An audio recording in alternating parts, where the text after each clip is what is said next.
Hey guys, me host Superstar. Thank you very much for tuning in. Look what I got! I got one of the brand new figures from McFarlane from the Avatar: The Way of Water, the new movie from Avatar. I'm very excited to have this figure in hand. This is Tonowari, one of the newer characters from the new movie, and he does have a mount as well. From the looks of that back, he's got like his own version of the mounts.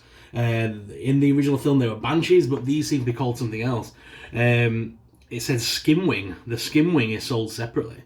And just like the last figures, they have a backlight glow. I don't have a blacklight to be able to show that off in the video, but apparently they do glow under blacklight, which is very cool and in keeping with the movie. I cannot wait to see this movie on Friday. I'm very excited. I'm going to the cinema Friday to see this because I love Avatar and I cannot wait to see the next installment. So without further ado, let's jump straight in and take a closer look at this awesome figure. What's your favorite scary movie? Alright guys, so let's jump in and take this guy out of the box because he looks too awesome to not unbox. So, we have the figure now unboxed, we have the accessory pieces, we have the display base, and the display base has an Avatar logo on there, which is nice, and that's the latest logo for The Way of Water. He comes with a little knife, which has got like a blue wrap on the end, which is very nice, very detailed and sculpted, I like that, very rock-inspired. And then we've got the big blue-tipped spear, both ends are blue-tipped. And then the main part of the staff has some nice carvings in it and things like that, so very cool. And then, of course, we move on to the actual figure himself, and he is very tall. He's a big figure. Same size as Neytiri from the previous figure, from the previous wave. But yeah, he is a big, formidable character. Can't wait to learn more about this guy in the new movie. I think he might be the sort of chief of the new... the leader of the new sort of tribe of Avatar that we meet in the new movie. They seem to be very much inspired by like Polynesia and that sort of islander culture. I'm going from the sort of markings on the faces. It looks very Maori, and the name as well, Tonowari, feels quite. I'm not sure if it is, but forgive my lack of knowledge of the subject, but that sounds like almost like a Maori kind of name. So I'm very excited about this. This looks very cool. Loving the designs on the face and on the neck and the shoulder there. Very tribal. Love it. And he's got a sort of a shoulder piece on here which connects to the back of the figure. Can that come off? It could, but I'm not sure if it'd clip back on. So it's meant to stay on. It's not meant to pull off, but you probably could with some hot water. With some, if you warm it up and stuff, it'll probably just pull away. It's only glued on, really. The figure itself, looking at the articulation of the figure, the head is on a ball joint. You can look forward, but you can't really look back because of the hairpiece at the back. His arm lifts up at that side hinge and also rotates. There's a double hinged elbow there, which will bend all the way in, which is really nice. And the hands are on hinge joints. You can move the guy around quite a lot at the waist swivel. There's plenty of fluid motion there, and there is even a further waist swivel as well. Now the legs, these are McFarlane's figures, so very much like Diamond Select, the legs sort of lift out in the triangle shape as well as forwards, backwards. We don't have any top thigh cut on these figures, but they do have double hinge knees, which again, if I activate that, that should wrap all the way up, which is nice.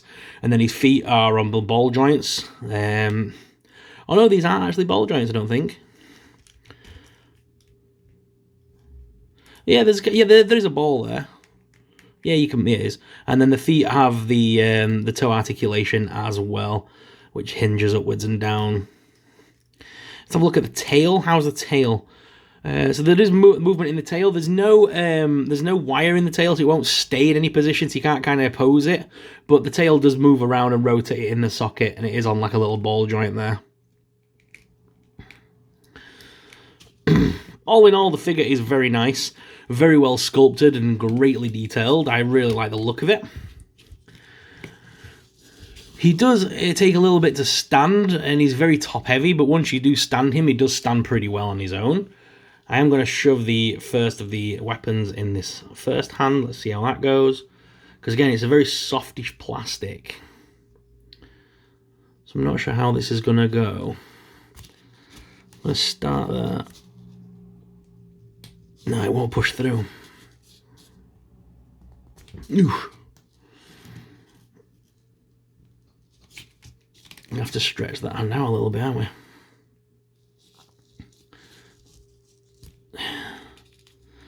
I can't really get the hand to open up.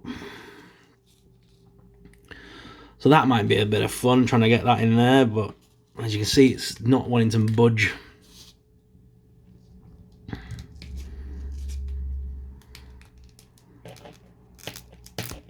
His knife will go in, because you can just slide that in. But the other hand, I'm having a lot of trouble with the other hand getting the staff in.